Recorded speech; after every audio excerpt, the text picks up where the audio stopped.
The Federal and SR Public Welfare Trust present the Pudukkottai Marathon 2025. This event is co-presented by Rupee Apex Group of Companies on Sunday, August 3. So the report of the PARAKH Rashtriya Sarvekshan 2024 was released recently, and it was earlier called the National Achievement Survey.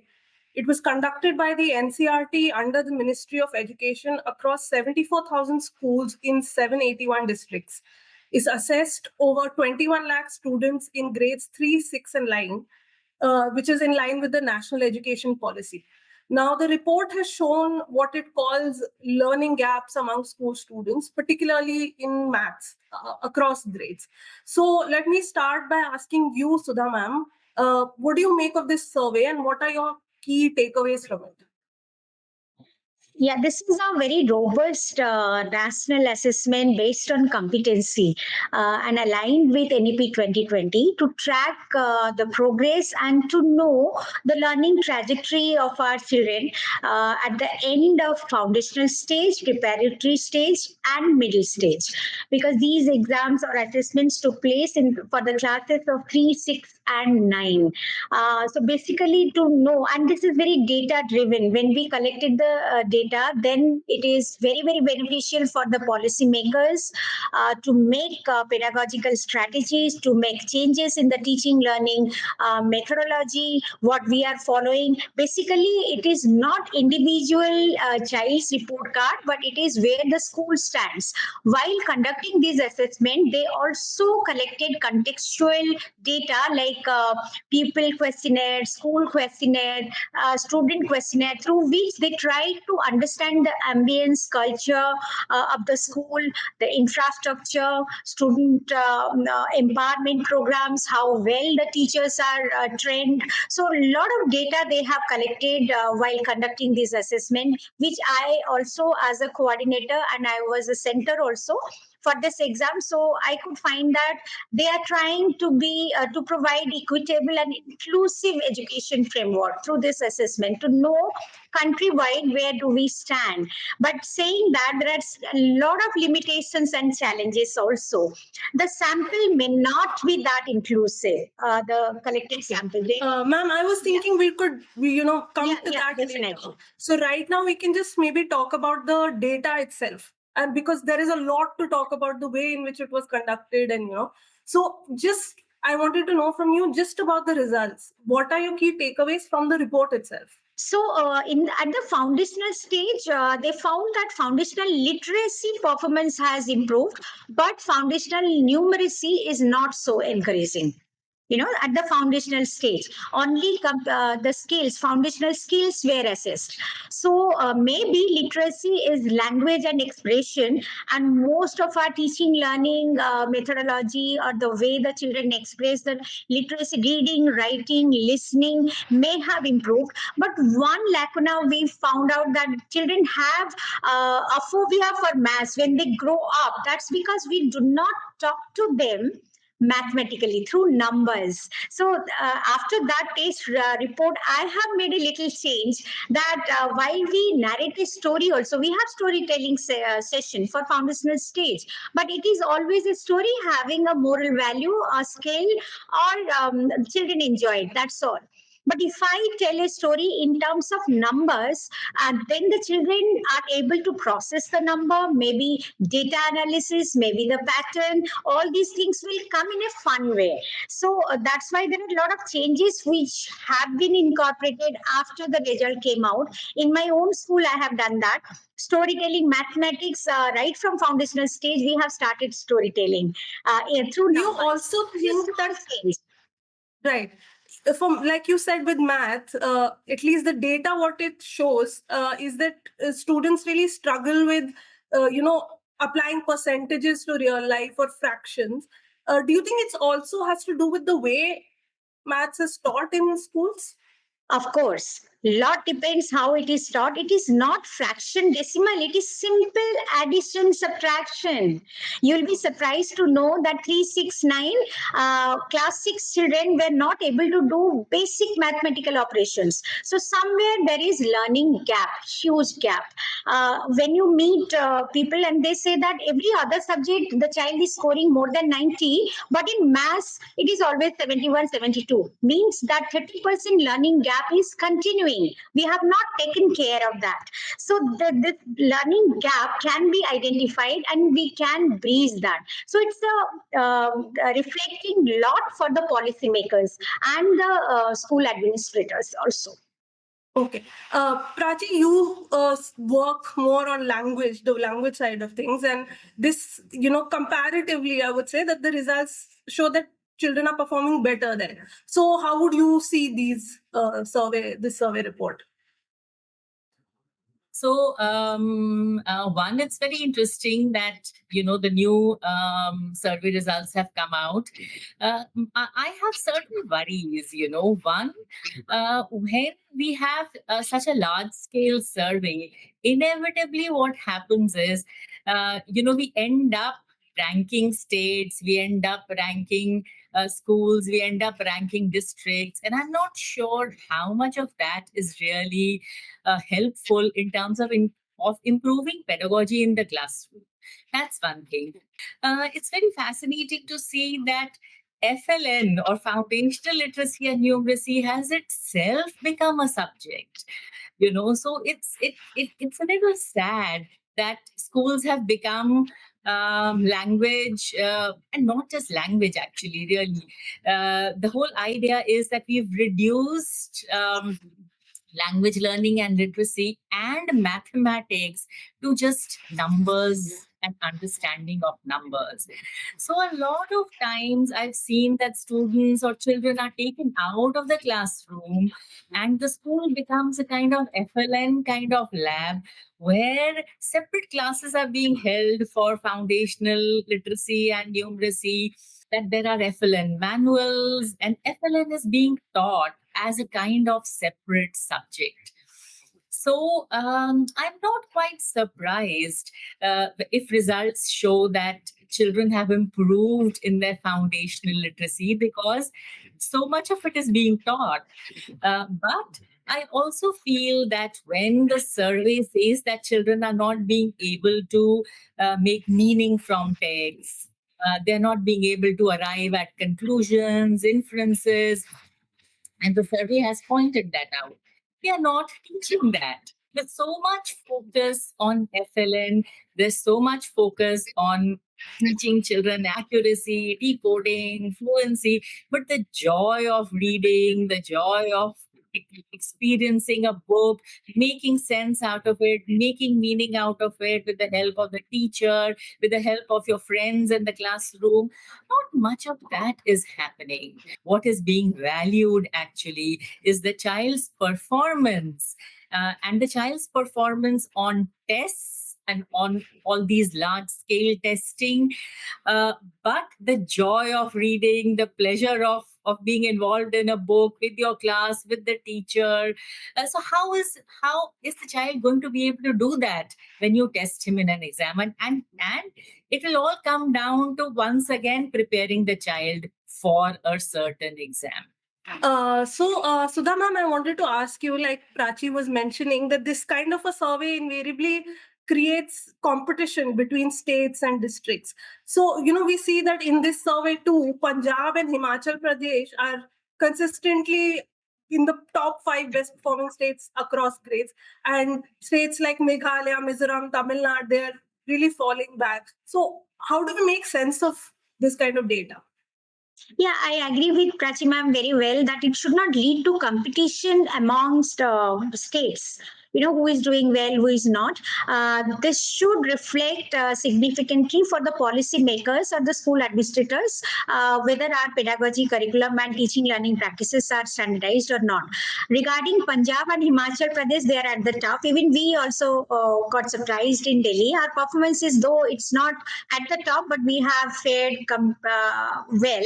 So Punjab government after 2017 poor result in NAS, they have taken a lot of initiative. One thing is Punjab assessment survey, like National Achievement Surveys. So they have taken Punjab Achievement Survey, where mock tests have been conducted for the children. So it was not the intent actually to put pressure on the children and they should appear in mock test. And they have invested a lot of money in school infrastructure, capacity building program, exposing their teachers abroad, like Singapore and all, IIM Ahmedabad. So they have done a lot of work after that. Similarly, Himachal Pradesh also on language. So one way we are talking on multilingual education, which is aligned with NEP 2020, and then we spend a lot of money how children can speak good English. So these are all conflicting. But as far as I know, Delhi schools have fared well. We have done well.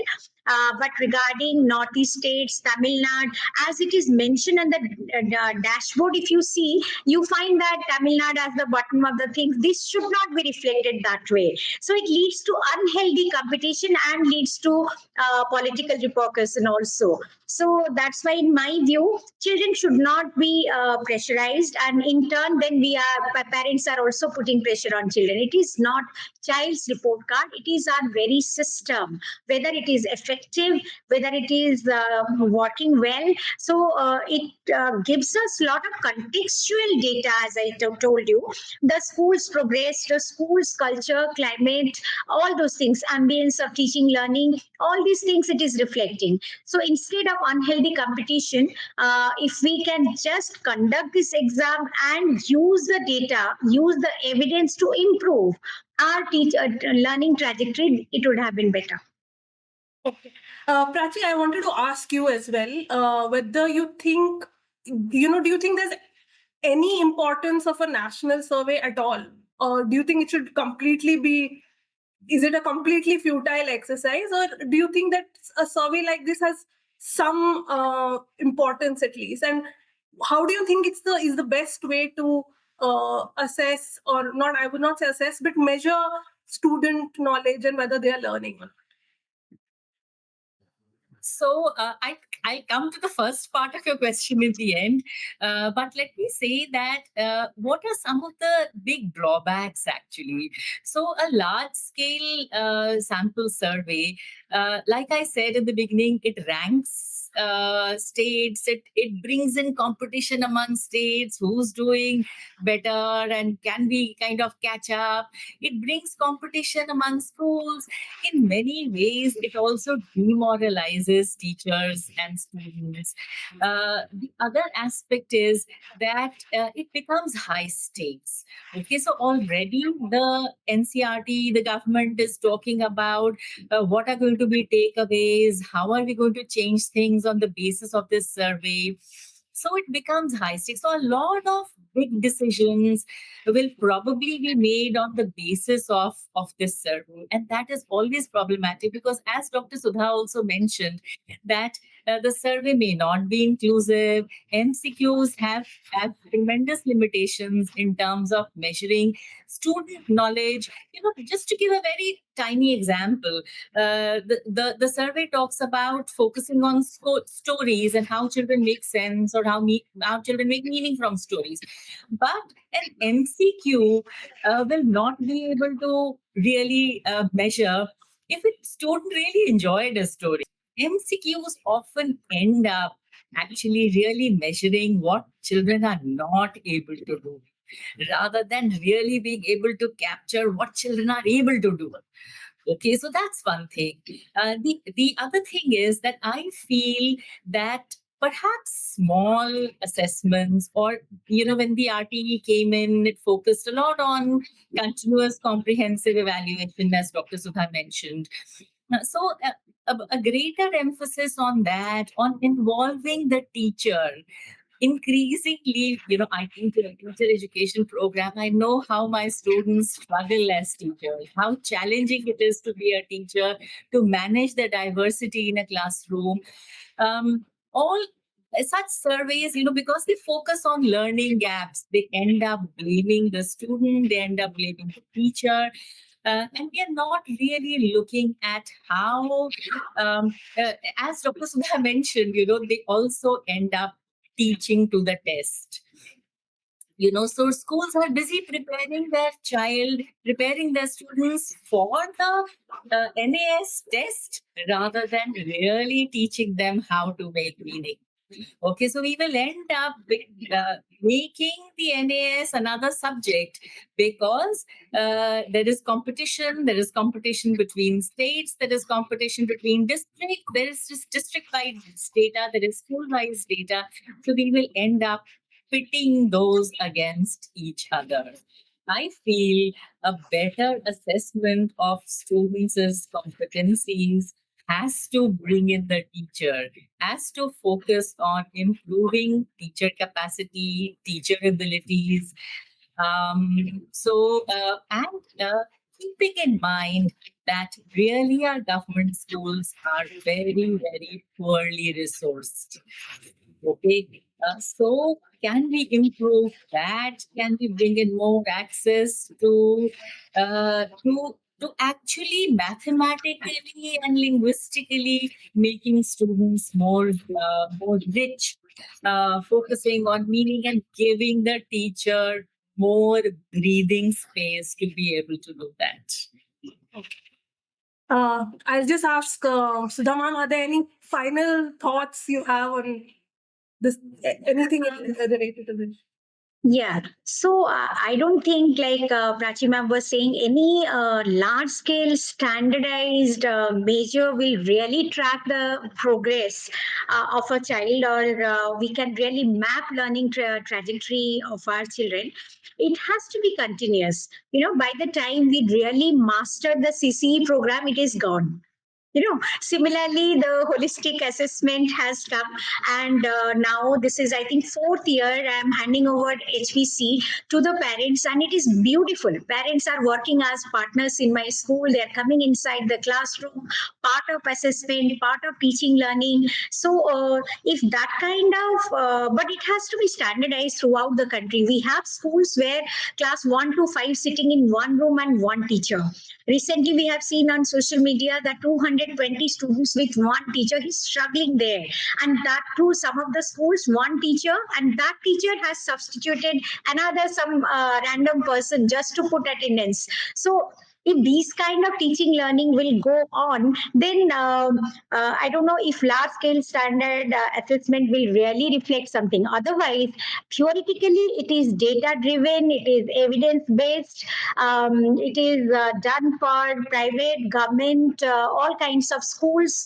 So it should reflect. But otherwise, the Punjab and Himachal really reflected that they have worked hard for this. They have made preparation, which was not actually the intent or the purpose of this test. So they have spent a lot of money on infrastructure, on capacity building, on administration, and mock test and all those things. So if I come to Delhi without doing anything, we have done well as a private school, progressive private school. I could see my result. It is pretty well. Similarly, CBSE also does SAFAL, based on same competency based assessment at 358. These have been designed at the end of, again, foundational stage, end of preparatory stage, and end of middle stage, to know whether the child is ready to go for the next stage or not. That is again school report, not individual report. But there also I could see that some of the private schools, CBSE schools, were conducting mock test. So putting unnecessary pressure on the children, in return on the parents, thinking that they have to do well in this exam. It is their exam. No. This is our system. We are really finding out whether our pedagogy, our curriculum, our teaching learning practice is really robust. The system is robust or not. Have we given enough training? Now, CBSE has done 50-hour mandate training. That's a very good thing. At least the teachers will get trained. And it has to be a holistic approach. Not one standardized exam or assessment can reflect the educational ecosystem or how we are doing. It may not reflect.